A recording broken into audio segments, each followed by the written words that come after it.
Olá pessoal, boa noite. Vamos a mais uma live hoje, em pleno domingão.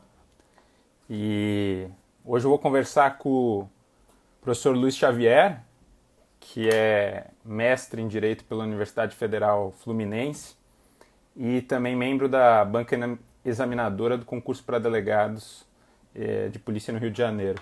Vamos falar um pouco sobre inquérito policial e uma adequação constitucional, o que isso de fato significa, né? Já vejo alguns amigos por aí, grande professor José Santiago e muita gente chegando. Vamos conversar, eu só vou esperar o professor Xavier entrar aqui, ele já entrou, o que de fato isso representa, né? Para que esse discurso tenha um caráter inclusive prático de modificação de alguns paradigmas relacionados à investigação criminal. Então, vamos lá. Vamos ver só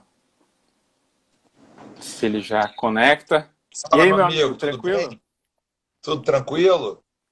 Tudo Estou certo, tentando tudo aqui bem. ver a questão da conectividade, porque ontem deu um problema na empresa de iluminação aqui, explodiu, Uhum. eu fiquei sem luz ontem à noite, então estou tentando aqui ver se o 4G me salva. Acho que vai dar certo. Não, tá indo bem, tá indo show de bola. Registrar a presença aí de. Primeiro, te agradecer, né, por essa parceria para a gente discutir um tema tão importante.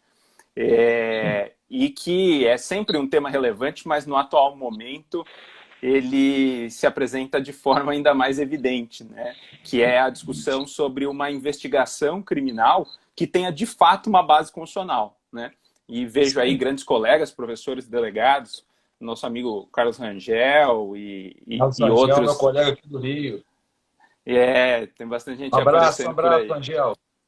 Abraço, amigo. Então, meu amigo, queria que tu começasse bem por aí, né? O que significa uma investigação que tenha uma filtragem constitucional, né?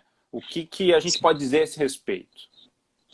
Bom, primeiro, Leonardo, falar do seu trabalho, né? Você falou, agradece aqui a minha presença, mas eu quero falar que você tem contribuído muito para esse debate. Você tem um livro de introdução crítica à investigação preliminar que eu utilizei na minha dissertação, foi muito importante, inclusive, por conta. Quando você está escrevendo, você conhece esse processo de escrever uma dissertação, às vezes ficam certas lacunas. E porque você tem a ideia, está colocando, e ali eu acho que você traz, aproveito aqui quem não tem o livro, né, do Leonardo, é um excelente livro. Então, muito bacana, por isso que eu já comprei o seu sobre inquérito policial, estou aguardando ansiosamente a leitura, porque para a gente aprender, né? Mas, em síntese, me referindo à sua pergunta, o que a gente percebe, Leonardo, e eu desenvolvi isso na pesquisa, é que você fazendo um estudo histórico, e você trabalha isso bem também no seu livro, desde das origens do inquérito, e a gente trabalha aquelas origens de Rocco, e aquelas origens conhecidas, não vai dar tempo numa live para a gente trabalhar tudo, eu também identifiquei uma influência sobre o período pombalino de Portugal, no livro da professora de História Gislene Neder, Iluminismo Jurídico Penal, ela também fala isso, a glamorização dos valores públicos, né, ordem pública, defesa social, o inchaço desses valores na época pombalina em Portugal que foi trazido para cá. Mas a gente percebeu, inclusive numa pesquisa de campo, a gente foi nos sebos para buscar os livros dos autores da época do lançamento no Código do Brasil. Então, eu tive a felicidade de comprar, por exemplo, o primeiro Código de Processo Penal comentado do Hélio Tornari, primeiro. E o que eu percebi foi que conceitos atinentes ao inquérito policial, regras, o regramento do inquérito, ele vem sendo uma espécie de copia e cola nos manuais de processo penal até as datas atuais. Então, as críticas ao inquérito vêm da sua origem, ok? Origem autoritária, implantada no Brasil em tempos autoritários. Eu acho que é fácil até você criticar o inquérito policial quando você estuda a história, a sua origem. Entretanto, nós estamos sob o impacto de uma nova Constituição, uma Constituição chamada libertária, cidadã, e com primazia da dignidade da pessoa humana, né, os direitos e garantias fundamentais, e pouco ou quase nada isso impacta o inquérito policial. O que a gente lê nos manuais, em síntese, não, agora o inquérito, a pessoa deixou de ser objeto, passou a ser sujeito, porque ela tem direitos. Quais os direitos? Direito de não se autoincriminar, direito a, na prisão em flagrante, ter contato com a família, ter contato com o advogado, e direito a não ser torturado. Quer dizer, é muito pouco. Assim, o lastro, a densidade dos direitos fundamentais, muito fraca, que a maioria dos manuais trabalham. Então, a ideia foi a gente partir de um estudo, não no sentido de trabalhar exatamente como o inquérito pode ser. Eu não quis trazer uma nova, eu quis trazer o seguinte: já existe fundamento constitucional, teórico, dispositivos legais que permitem aos delegados de polícia e à investigação policial uma outra prática? E se já existe, por que, que essa prática não é implementada? Isso aí a gente tenta trabalhar. Então, me parece que, e eu até concordo, né, que o professor Zaverucha lá escreve que é um legado autoritário na Constituição, quando ele escreve que muito pouco se mudou de segurança pública, e as instituições de segurança pública estão no título 4, justamente quando fala da defesa do Estado, ele fala que é um equívoco, é uma amostra de um legado autoritário, uma opção bélica, mas a gente tem uma proposta, usando o mesmo critério topográfico do Zaverucha, que a Constituição é um todo. E se a gente for observar o critério topográfico também, pela primeira vez na história de todas as nossas constituições, você tem a dignidade da pessoa humana no título 1, depois você tem os direitos e garantias fundamentais no título 2, e a organização do Estado vem depois, no título 3, porque nas nossas constituições anteriores, sempre a organização do Estado vem antes dos direitos e garantias fundamentais, justamente demonstrando o quê? Uma hipertrofia do Estado, uma ideia de um Estado, uma dilação do poder do Estado. Então, a gente trabalha essa perspectiva, a gente tenta buscar ali a ideia do que é efetivamente o Estado Democrático de Direito, e a gente usou como base a obra que eu entendo que todo mundo queria conhecer, dentre vários livros que eu li, que é o livro do Danilo Zolli e Pietro Costa, Teoria Crítica do Estado de Direito, onde eles mencionam ali muito sucintamente, né, que a marca maior do Estado Democrático de Direito não é só o império da lei ao próprio Estado. O Estado tem que ter o seu núcleo intangível de direitos fundamentais que não esteja exposto aos humores da maioria, e não só respeitar, mas perseguir a sua tutela. Então, me parece que, como diante de um Estado democrático de direito, você vai deixar o inquérito policial lá no porão, e as luzes constitucionais e o tão badalado sistema acusatório, ele vai influenciar só nas funções de acusar, defender e julgar, e a função investigar fica como se estivesse meio escondida da Constituição. Então, a gente tentou trabalhar algumas perspectivas, algumas propostas, a gente vai falar mais ao longo delas, e que eu tenho certeza que vai acabar tocando em pontos também do seu livro. Eu tenho certeza que você traz... Pode continuar, perdão. Não, essa questão que você levanta, é fundamental, né? Porque, de fato, nós estamos em 2020 e a gente não consegue, num aspecto prático do dia a dia do sistema de justiça criminal, fazer uma filtragem constitucional e uma filtragem convencional. Então, é bem verdade, você tem toda a razão, né? A disciplina do inquérito policial, ela é, na verdade, inclusive anterior ao Código de Processo Penal de 1941, porque ela foi praticamente reproduzida do que se havia no final do século XIX. Então, assim, ela tem um condão, e principalmente num código que vem com esse viés autoritário, ela tem um aspecto bastante problemático em termos de direitos e garantias fundamentais. Só que, como você bem coloca, na tua dissertação, e que é livro hoje, né, editora, é isso? Do teu livro hoje? Acho que cortou aqui. Mas como você bem coloca, essa questão dá para ser resolvida a partir da Constituição, né? Em termos bastante práticos, né?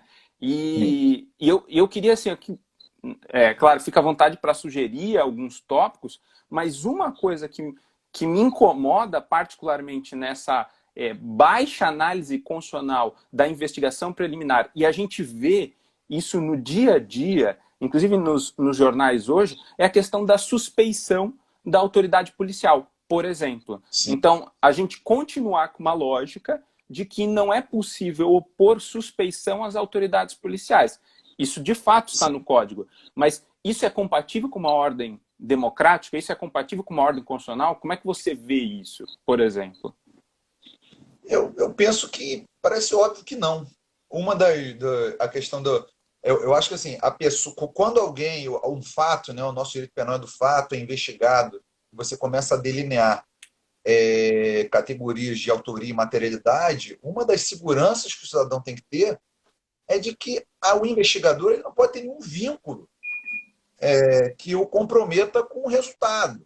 Então, me parece que é até uma questão óbvia, né? Mas não tem previsão no código, a gente sempre lê isso. Pelo fato de não ter previsão no código, significa que você, olhando a ótica dos direitos fundamentais, significa que você pode ter um investigador, por exemplo, vou usar um exemplo que é seu inimigo capital, em que pese saber lá o que é o inimigo capital, mas você, não, e aí não tem problema investigar. Isso é sob o manto, Leonardo, me parece, que a doutrina repete até hoje, e que, se você reparar, isso dá um certo conforto para o abuso, que é, olha, no inquérito não tem nulidade, são meras irregularidades. Então, significa que se o poder for extrapolado, e há uma tendência natural do investigador em extrapolá-lo, porque ele quer descobrir, ele quer elucidar, e muitas vezes hoje, com a cobrança por resultados, eu até trabalho essa ideia de diferença entre produtividade e produtivismo, ele tem que apresentar um resultado, e um resultado, normalmente, é uma crítica que a gente faz à própria finalidade do inquérito policial, que está ligado a encontrar um culpado. Porque se ele não encontrar um autor, a finalidade que se tem como única do inquérito policial, que é fornecer elementos para a acusação, está fracassado. Então, você tem uma ideia que no Rio, não sei como é que é, em Santa Catarina, há a produtividade dos delegados de polícia. E a produtividade é aferida em inquéritos com autoria. Se você relatar um inquérito policial sem autoria, por exemplo, porque você descobriu que o fato não era criminoso, você descobriu que era mentira, o que é uma elucidação, isso não conta como produtividade. O que conta como produtividade é se você apontou ali um autor, e muitas vezes o sucesso do delegado de polícia não está só ligado à busca de um autor, como está ligado à prisão. Os colegas, quando alguém galga uma posição institucional, falam assim, mas ele prendeu quem? Essa pergunta, né? Quantas prisões ele fez na carreira? Como se o trabalho do delegado de polícia, em que pese o manejo da prisão, a prisão é necessária. Eu não sou daqueles que entendem que a prisão é sempre um mal. Eu acho que toda sociedade primitiva ela não abriu mão nem do direito penal e nem da prisão. Mas ela é uma exceção no nosso sistema constitucional. E deve assim ser. A gente tem um sistema baseado na presunção de inocência, a prisão é exceção, mas nós somos permeados por ideias no inquérito policial, não do inquérito policial, Leonardo, da presunção de inocência, do inquérito policial do indúbio para societar, seja lá o que isso for. Né? Então, de eu chegar a ouvir na academia de polícia, há muitos anos atrás, eu sou delegado desde o ano 2001, assim, olha, você trabalha como delegado no limiar entre o abuso de autoridade e a prevaricação, notadamente no caso do juízo da prisão em flagrante. Se você prender errado, vão te taxar, ou você pode sofrer uma extração de cópias de abuso de autoridade. E se você não prender, você está sujeito à prevaricação. E aí é que veio a cereja do bolo, que foi assim, olha, na dúvida, prefira o abuso, porque a prevaricação traz uma espécie de desconfiança, até mesmo de uma possível corrupção. Soltou por quê? Não tinha que soltar. A polícia tem que prender. E o juiz que tem que decidir depois se solta ou não aquele camarada. E na época o interrogatório era o primeiro ato. Né? Então, ele ficava meses preso numa prisão em flagrante, para quando tivesse um contato com o juiz na audiência de interrogatório, muitas vezes uma situação dúbia, que não tinha consolidado elementos mínimos. E a gente trabalha isso. A densidade, então, da presunção de inocência, por conta dessa visão autoritária, na sua espécie regra de tratamento em relação à prisão, e até regra probatória, ela acaba sendo atingida por esse suposto indúbio pró-societário, né? Então, o delegado ele acaba tendo uma visão e ele soma isso, outros caldos jurídicos, até como assim, olha, o policial militar ele tem presunção de legitimidade nas suas afirmações. Olha, então ele vai juntando uma série de elementos para, na dúvida, ele prender. Quando muitas vezes, na dúvida, eu cansei de fazer isso e recomendo que os novos delegados façam isso, a partir do momento que você não tem um lastro probatório configurado para sustentar uma prisão em flagrante, bem como não está presente ali a questão da cautelaridade social de forma latente, você olha ali tanto a questão da tipificação, como a questão dos elementos do crime, como a própria situação flagrante, você está na dúvida, deve prevalecer a presunção de inocência, sim. Olha, o que tem aqui não me convence, aí você instaura o inquérito policial e segue na apuração. Mas me parece que os delegados são envolvidos nesse caldo de hipertrofia do Estado, um caldo que divide as fases de maneira muito grande. Olha, aqui é indúbio para a sociedade, sem contraditório discricionário. Lá não, lá no processo é sistema acusatório com contraditório. Então, assim, isso me parece um equívoco. Essa questão, na verdade, você levantou vários pontos que eu acho essenciais, né? Esse aspecto da produtividade, isso é um erro básico, né? É um erro é uma falsa compreensão a partir de uma categoria básica da investigação preliminar, que é a categoria notícia-crime, né? Por isso que eu insisto também na Academia de Polícia aqui em Santa Catarina, com os delegados, agentes, os escrivães, psicólogos policiais, a respeito disso. Eu digo, olha, a primeira coisa que você deve entender é o que é notícia-crime. E uma vez eu ouvi do professor Jacinto Coutinho uma definição que para mim é básica. Ele diz assim, ó, notícia-crime é algo que se diz a respeito de um suposto crime. Então não tem um crime. Essa é a primeira compreensão que você tem que ter. Notícia-crime é diferente de crime. Então eu não posso, em uma investigação criminal, ainda que a gente esteja num ambiente completamente neoliberal, em que esse mantra do accountability, no sentido de que as instituições públicas elas devem ter mecanismos de transparência, de produtividade, né, de demonstração de resultados, a gente não pode achar, isso é um erro básico, que uma investigação preliminar, um inquérito policial, ele é bem sucedido quando ele, ao final, indica um sujeito como provável autor daquele crime. Ou seja, quando há um indiciamento. Isso é um equívoco completo, né? Isso é confundir notícia-crime com crime, e isso é transformar a investigação preliminar ao invés de um filtro de justa causa, em um mecanismo extremamente burocrático e unidirecional que visa única e exclusivamente dar início a um processo. E daí você perde toda uma estrutura democrática que ela deve existir na investigação preliminar, né? Então isso que você está dizendo é essencial. Em Santa Catarina nós tivemos esse problema. Eu vi um colega de Minas comentando, né, que também em Minas é assim, que relatório que há indiciamento tem maior pontuação. Com todo respeito às instituições, mas isso é uma besteira. Quem estrutura isso é gente que não conhece nada, nada nem de processo penal, nem de administração pública, nem sequer de produtividade. Por quê? Porque entraram numa lógica de que seria necessário conjugar dois fatores, né? Então não é só a quantidade de relatórios, mas é também a quantidade com a qualidade. E daí inseriram o aspecto do indiciamento como se fosse um sinônimo de qualidade. Mas não é, né? Em absoluto, porque você não tem uma relação lógica. A primeira coisa que eu preciso apurar em um inquérito policial é se há materialidade, né? Eu sempre dou esse exemplo, ninguém entra numa sala e diz assim, quem quebrou essa janela? Se a janela não está quebrada, tem um delegado que consegue indicar um suspeito ou um autor antes da comprovação da materialidade.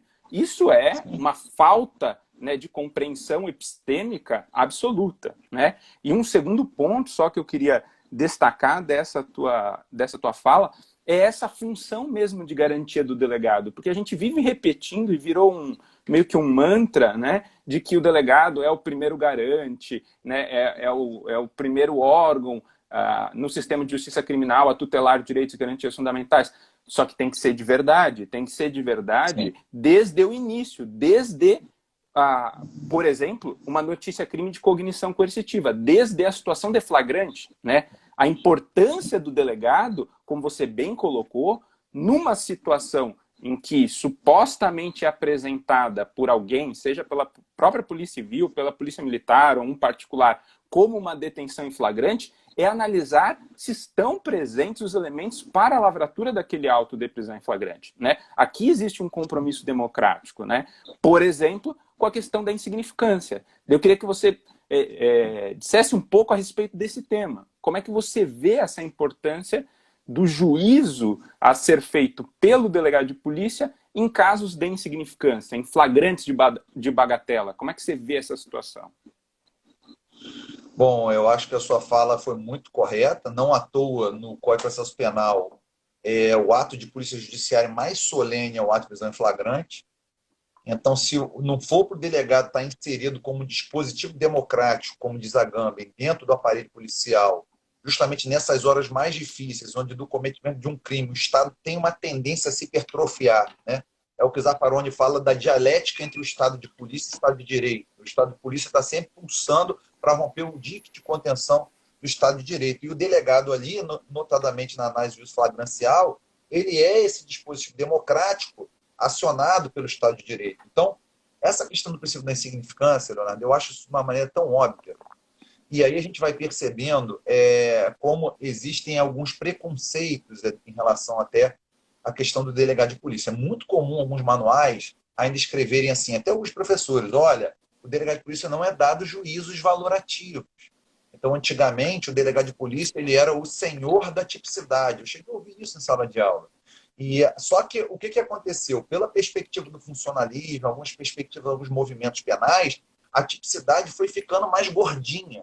Ou seja, ela foi incorporando dentro de si maiores juízos valorativos, teoria da imputação objetiva. Olha, é um absurdo você defender, por exemplo, que um lutador de boxe, dentro das regras do esporte, ele cometeu um fato típico, né? Então, aí você tentava justificar pela exclusão da ilicitude. Quer dizer, então, o juízo de tipicidade foi ficando mais gordinho, foi sendo atribuído a ele juízos valorativos jurídicos, e é óbvio que aí começaram a falar, olha, o delegado não é mais o senhor da tipicidade, ele é o senhor da tipicidade formal.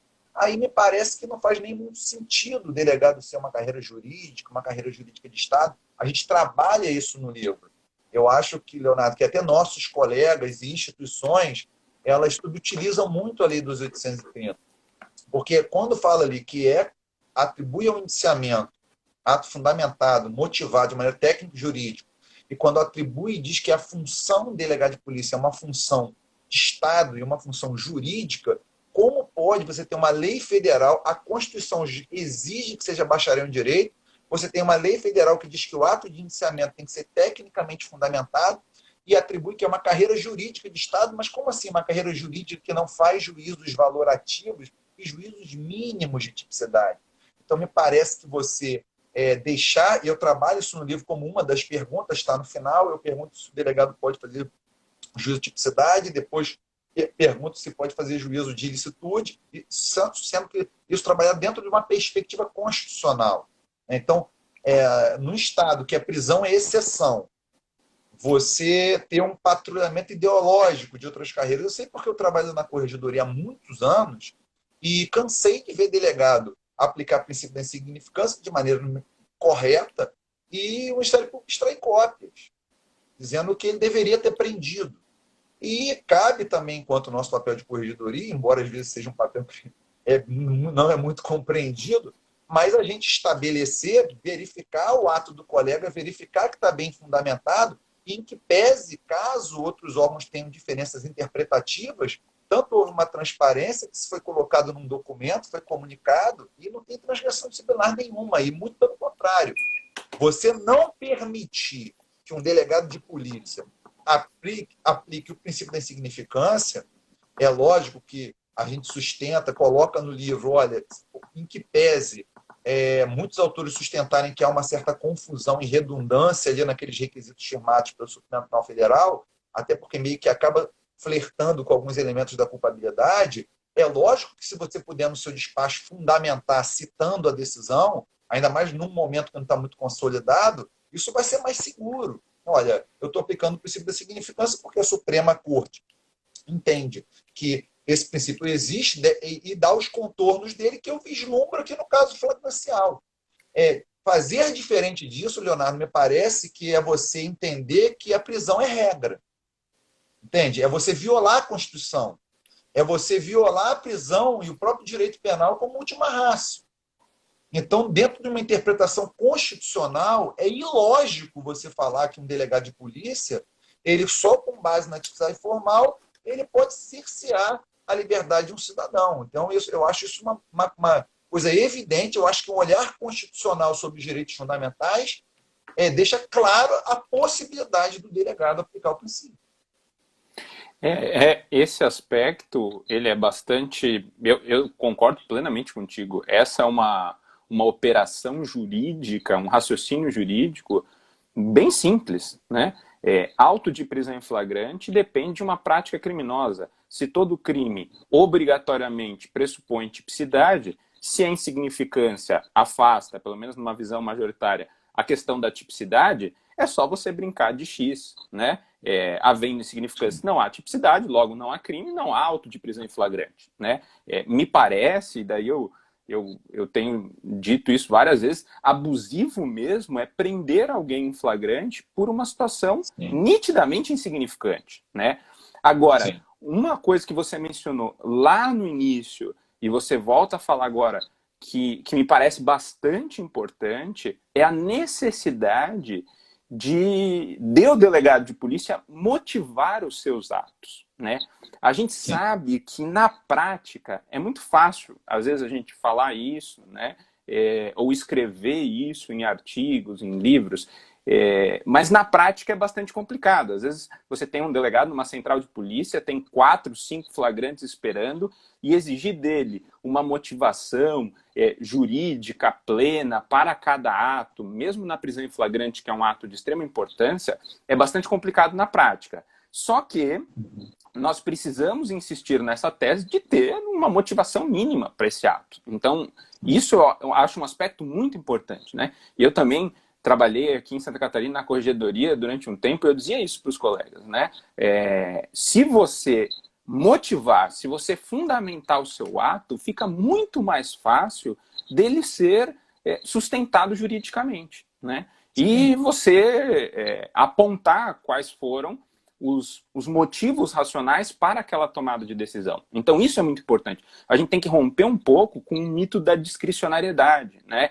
A discricionariedade, ela flerta com o abuso, né? E ela também não protege o próprio investigador quando ele quer adotar posturas democráticas. Então tem esses dois lados, né? Assim como um delegado não pode, ao se deparar com um pedido da produção de algum elemento informativo, e isso você trata no seu livro, né? Essa questão do contraditório na investigação, que a gente vai falar um pouquinho mais para frente, eu gostaria que você falasse a respeito disso. Mas assim como um delegado não pode simplesmente, a partir de um pedido formulado pela defesa no inquérito policial, dizer assim, não vou ouvir tal testemunha, e não fundamentar em nada, simplesmente fazer vista grossa a esse pedido, também um auto de prisão em flagrante, acredito que ele deve realizar uma motivação, um despacho mínimo para aquela tomada de decisão, seja ela qual for, no sentido de prender ou não prender alguém em flagrante, com todas as dificuldades, né, que a atividade policial na prática ela envolve, né? Mas eu queria que você comentasse a respeito desse tema, que é um tema muito controvertido e que você explora muito bem no seu livro, que é o contraditório no inquérito policial. Então, como que você vê essa categoria na fase de investigação preliminar? Primeiro, Leonardo, eu vou fazer só um adendo, que você citou um ponto muito importante. A gente propõe no livro, o professor Daniel Sarmento, o professor Cláudio Souza Neto trabalham muito bem no livro constitucional deles uma ideia de constitucionalização releitura, ou seja, dispositivos, institutos, instituições precisam ser relidos constitucionalmente a partir de que vem uma nova ordem. E a nossa nova ordem é uma ordem democrática. Então, não dá para você entender a característica do inquérito policial de discricionário como algo que lhe é permitido não motivar. Olha, indefiro. Por quê? Porque é inquisitivo, eu indefiro, é discricionário, eu que estou dando rumo a essa marcha, aqui não tem contraditório. Então, me parece que a discricionariedade dentro do Estado Democrático de Direito ela está muito mais ligada na questão de não haver um rito pré-definido na ordem das diligências, por exemplo, do artigo 6º. Como a investigação é dinâmica e os fatos são diversos, há uma discricionariedade do delegado de polícia no que ele vai fazer primeiro, o que ele vai pedir primeiro. A isso se restringe a discricionariedade. Você, num ambiente democrático, falar que a discricionariedade permite atos não motivados, me parece um desconhecimento do direito constitucional, inclusive, não só no Brasil, como no mundo. Porque vem do direito constitucional alemão a seguinte pergunta: olha, por que o chefe do Poder Executivo, quando ele vai escolher uma política pública, por exemplo, entre construir uma escola e um hospital, ele não tem que motivar, e os legisladores também, olha, eu quero legislar sobre isso e não sobre aquilo, ele não precisa motivar, mas o Poder Judiciário precisa motivar todos os seus atos e suas decisões. A explicação está no seguinte: olha, por causa da densidade de democracia que há, eles têm a legitimidade do voto.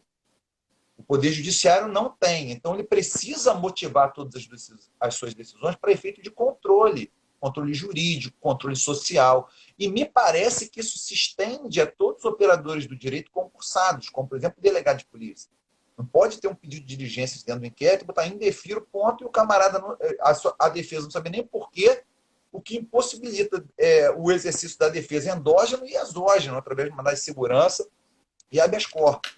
Então, primeiro, a gente trabalha isso, a redefinição constitucional, que não pode mais ser vista como era antigamente da discricionariedade. E aí você toca num outro ponto importante, um ponto que foi caro à minha dissertação, caro porque foi um tema, as dissertações normalmente têm um prazo para acabar, eu fiz a minha apresentação e um dos examinadores se pegou muito nessa do contraditório, porque não pode ter, porque é ciência e participação, ciência significa ciência prévia aos atos, e como é que você vai chamar o cara para o investigado para avisar que vai pedir uma busca e apreensão, como é que você vai, e a gente trabalhou essa ideia, e daí vem esse nome que você já trabalhava, algumas pessoas já trabalhavam, alguns falam em mitigado, mas a gente fala do possível, porque o grande debate é como você preserva a eficácia das investigações e, ao mesmo tempo, você aplica um contraditório nas investigações. Bom, o primeiro debate num Estado democrático de direito, você continuar com aquela interpretação, dizendo, olha, inquérito não é processo, é procedimento, inquérito não tem partes, então, por isso não tem contraditório. Isso me parece uma interpretação que não resiste a um Estado democrático de direito, que a gente voltou lá atrás, cuja ideia é dar maior densidade aos direitos fundamentais. Então, a gente tem que partir de uma perspectiva de ver, e essa é a ideia do trabalho, o que é possível ser feito e se há alguns dispositivos legais que permitem uma nova prática, uma prática mais democrática, uma prática até mais acusatória. As pessoas fazem uma confusão. Quando falam que o inquérito é inquisitivo, lembra do sistema penal inquisitivo, do modelo canônico. Eu creio que a inquisitividade do inquérito hoje ela reside num necessário elemento surpresa que o Estado precisa ter, porque é uma tendência natural do ser humano, se ele for informado tão rápido que ele está sendo investigado, e até destruir provas. Mas aí, Leonardo, como é que a gente trabalha isso no livro? A gente traz a ideia do indiciamento como um marco para um início de um contraditório possível dentro do inquérito policial, por isso esse nome possível. Ou seja, o Estado já... e isso dá uma responsabilidade maior ao delegado de polícia no ato de indiciamento. Ele não pode indiciar por qualquer motivo, ele não pode indiciar errado para fazer produção.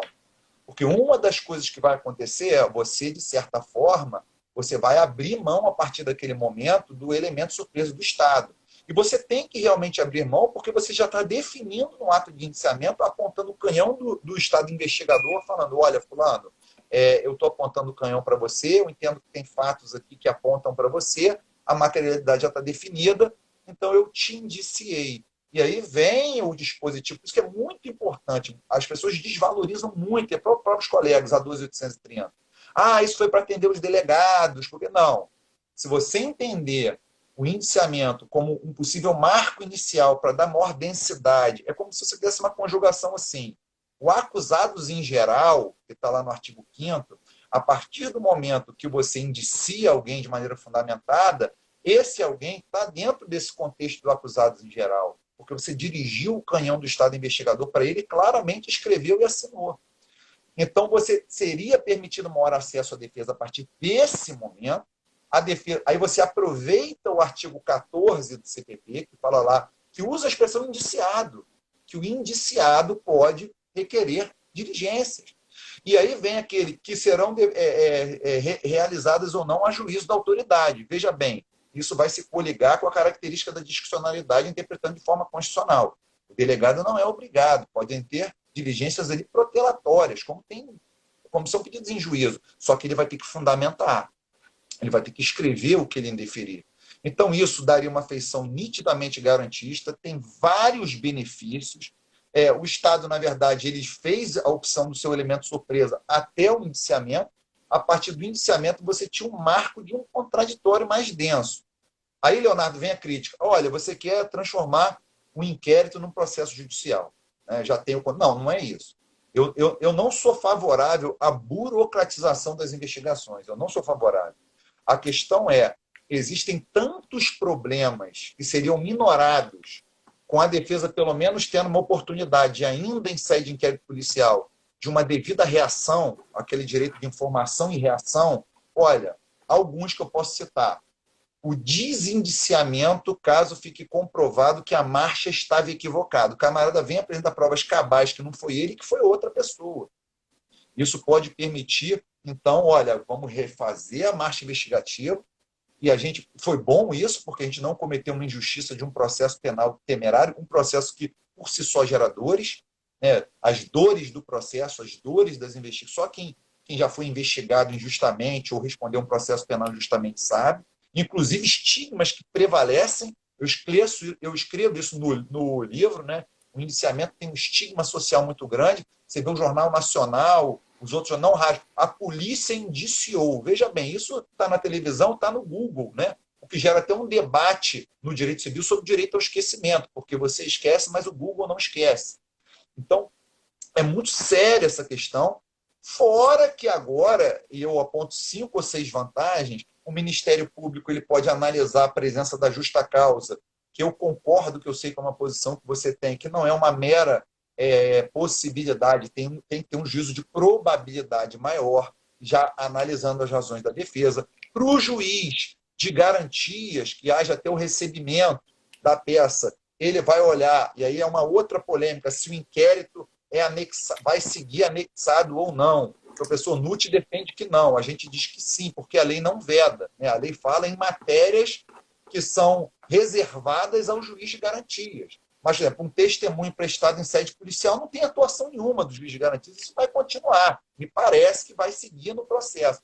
Então, você dá um grau de democraticidade maior para que o juiz de garantias analise, e não só isso, para que o próprio juiz da instrução depois, quando ele tiver que analisar as medidas, que é isso que impõe o pacote anticrime, ele não analisa no escuro, ele não analisa só com razões de acusação. A defesa teve a oportunidade ali de apresentar algum lastro, peças, pedir algumas oitivas. Então, eu entendo que isso harmoniza mais as duas fases, entende? Assim, o sistema acusatório ele passa a ser um pouco mais real, porque eu escrevo isso no livro. Se você entender que o inquérito, na verdade, ele continua contaminado, ele é uma bomba inquisitiva, autoritária, e só o processo que é realmente acusatório. E o juiz de garantias, como uma espécie de muro que filtra isso, eu até brinco, né? É uma espécie de salvador que absorve os pecados da inquisitoriedade sobre eles para que o processo possa ser salvo.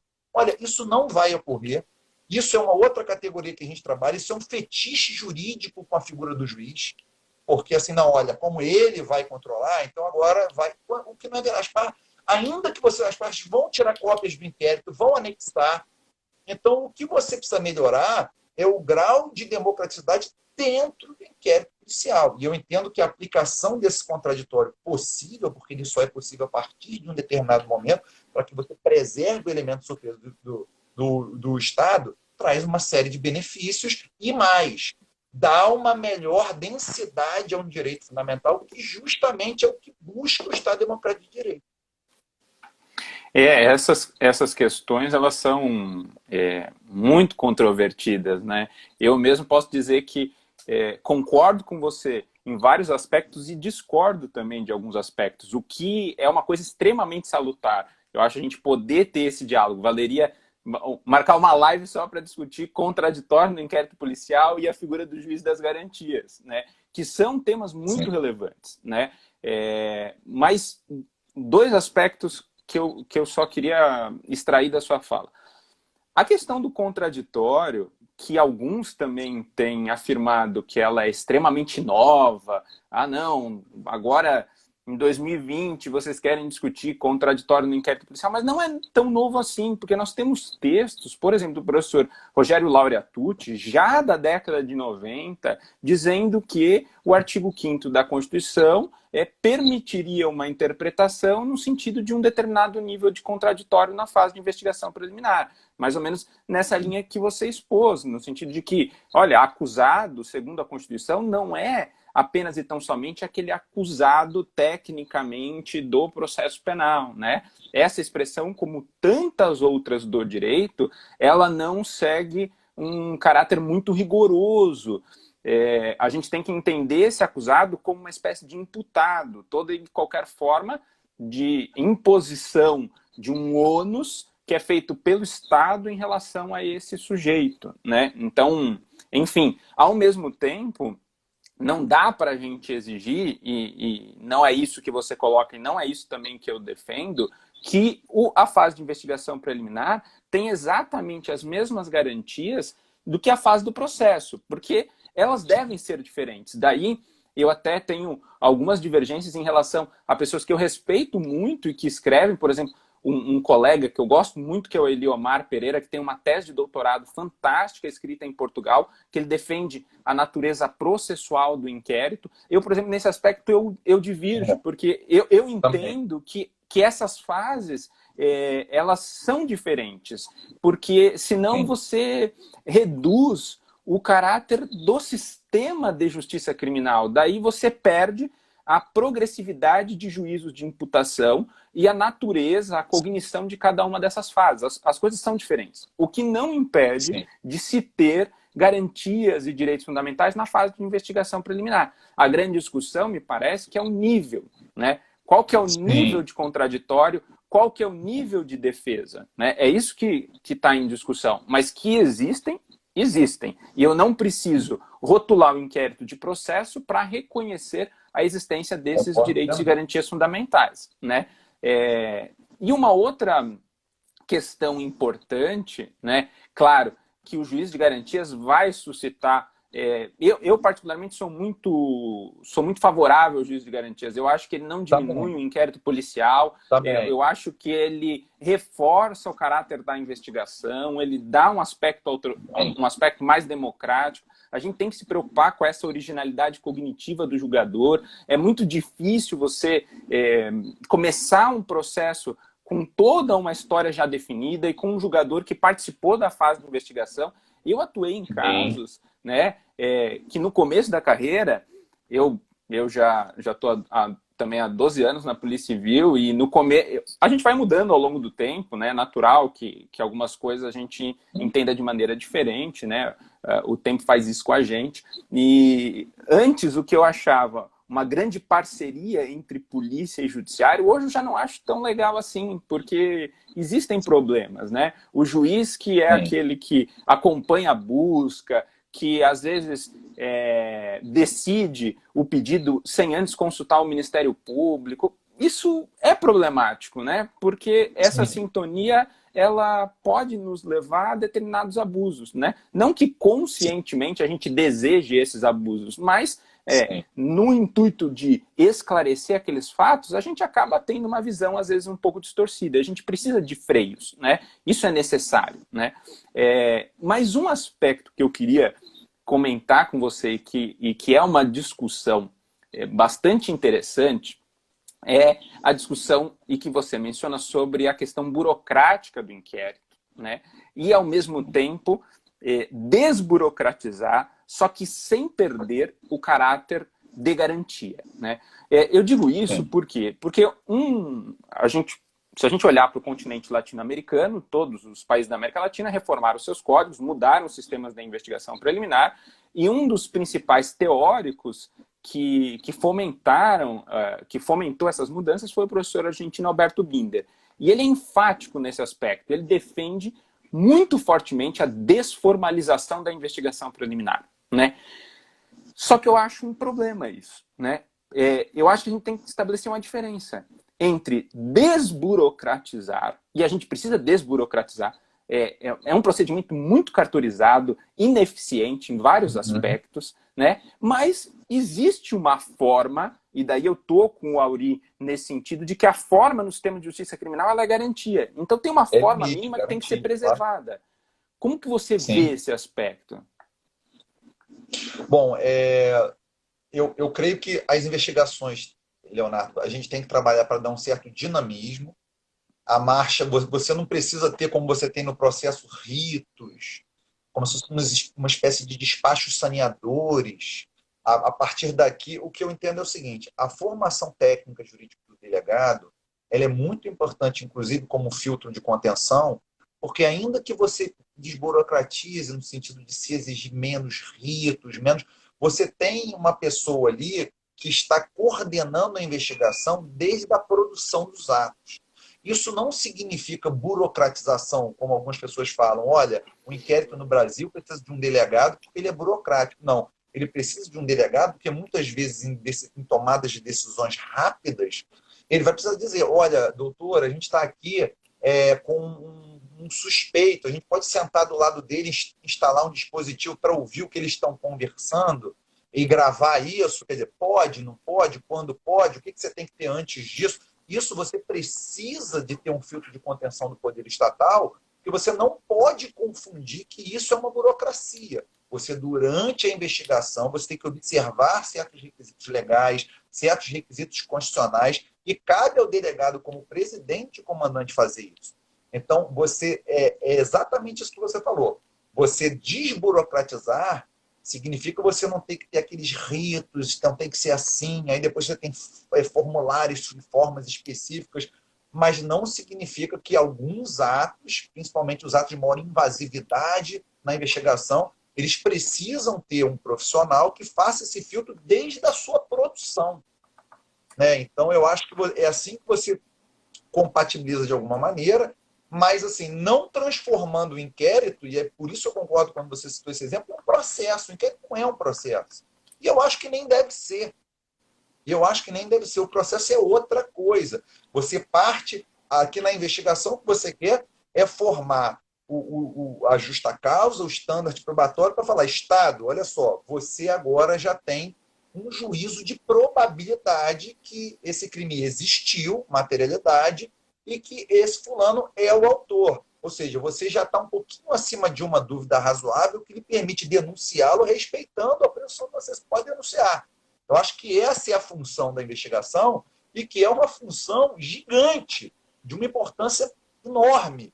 E fica ali, às vezes, uns colegas querendo defender que o delegado é quase que um desembargador do inquérito policial, porque se faz alguma coisa ele dá lá um decreto, um despacho gigante. Não é isso. Me parece que não é essa a função da investigação. Tá? O que a gente pondera é que, por exemplo, quando a gente, voltando àquela questão do contraditório, você falou em níveis e a gente fala em densidade. Densidade dos fundamentais. A densidade dele no inquérito é menor, justamente pela fase da investigação ser diferente, mas entendemos que ele existe e a gente faz uma proposta no livro que é um pouco polêmica, porque quem lê sem entender vai falar, pô, o cara está defendendo o artigo 155 do Código de Processo Penal, que diz que o juiz pode, desde que não exclusivamente, se fundar em elementos de informação que não foram contraditados. Olha, eu vou te falar, eu não defendo esse artigo, mas o fato é que o Supremo Tribunal Federal, ele falou, olha, esse artigo é constitucional. E falou mais de uma vez. Então, a minha proposta no livro é o seguinte, será que um contraditório exercido na investigação, em que, pelo menos, eu sei porque eu vejo isso nos processos administrativos disciplinares, a defesa teve oportunidade de falar sobre aquele elemento, será que não minimiza os problemas do 155? Ou seja, o juiz poder usar, desde que não exclusivamente, um elemento de informação, mas que pelo menos tenha anexado ali as razões da defesa, o que a defesa falou que estava errado, entende? Ainda que aquilo não tenha sido efetivamente contraditado dentro do processo. Então, me parece que isso minimiza os problemas do 155, porque a proposta do meu trabalho, eu volto a falar, não é falar como deve ser o inquérito, porque isso aí ainda tem uma reforma processo CPP desde 2009 tramitando, né?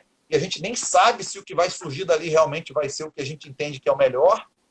O que a gente tenta olhar é assim, olha, a gente tem a Constituição, a gente tem o ato de indiciamento já na 12.830, a gente tem o artigo 6º, inciso 5, que fala lá, ouvir o indiciado, usa a expressão indiciado, né?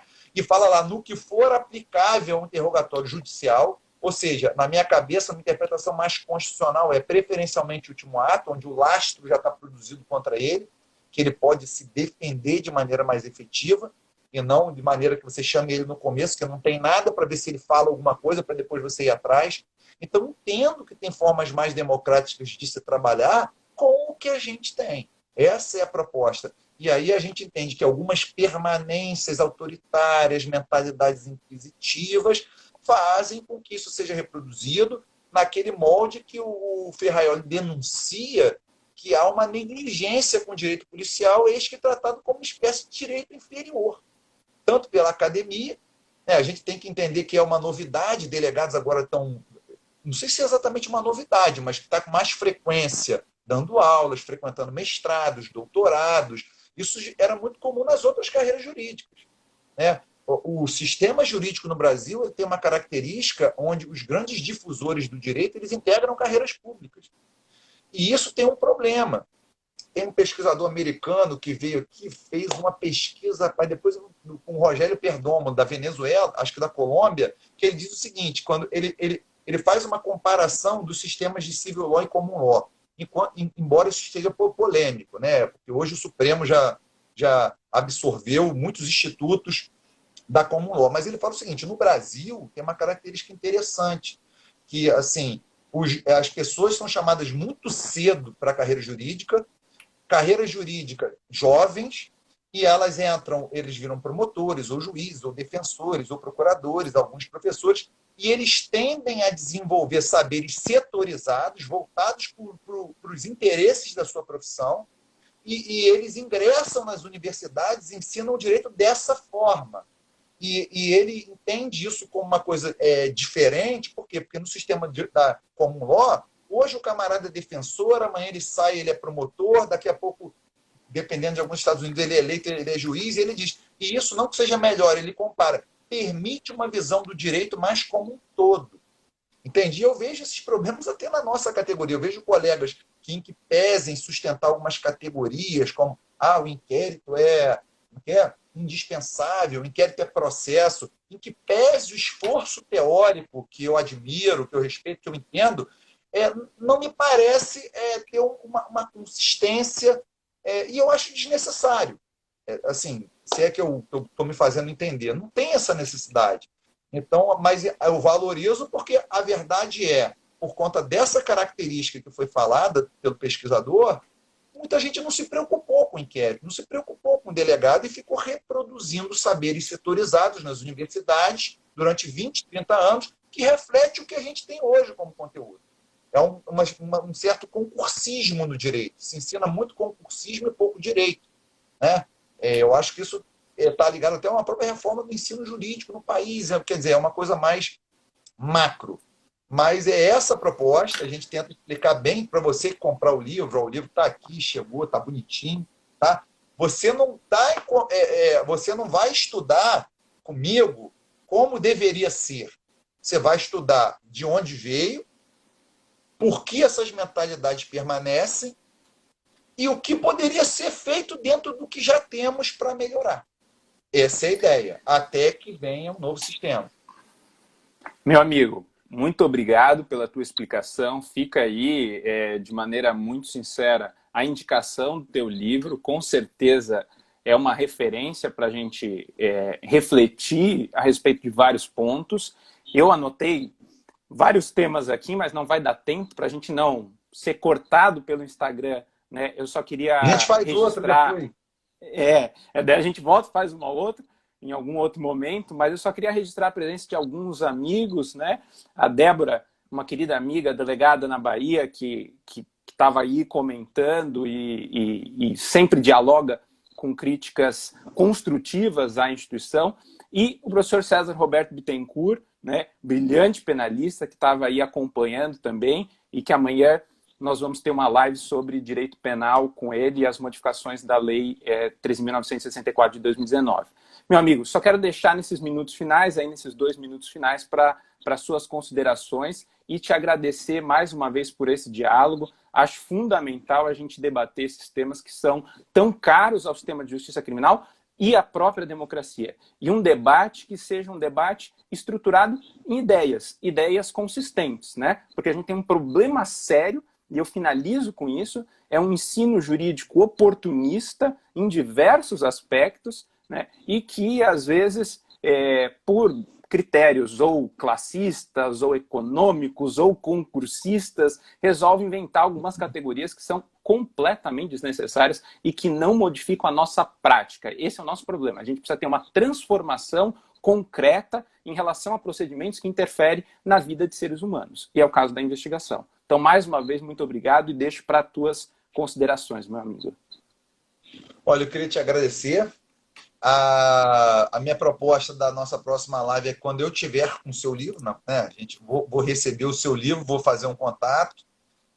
A gente agora estabelece esse contato, a gente pode dialogar, né? Você tem meus contatos, eu tenho seus contatos, eu entendo que vai ser muito bom a gente seguir dialogando. Acho que a sua perspectiva é muito bacana de verificar os sistemas também aqui na nossa América Latina, aqui nos nossos irmãos, porque a gente tem uma perspectiva de um pensamento mais colonial, de olhar sempre para os Estados Unidos e Europa, quer dizer, estados com formações constitucionais diferentes, formas de federação muitas vezes distintas, como se importar modelos para você resolver o problema, e olhamos pouco. Na Universidade Federal Fluminense falava muito isso, olha muito pouco aqui para a nossa América, então eu vejo que você está focado nisso, eu tenho interesse de conversar com você sobre isso. Eu não sei se o seu livro traz isso, se não trouxer, fica uma proposta para você fazer um outro que traga, né? Que eu vou adquirir também. Então, sugiro com força que as pessoas comprem seu livro, porque é um inquérito voltado para o Estado Democrático de Direito, e fica aí em aberto essa nossa próxima live, e eu tenho certeza que vão sair ainda assuntos muito bacanas. Eu também tinha anotado algumas coisas, mas realmente o tempo não permite. Forte abraço, amigo.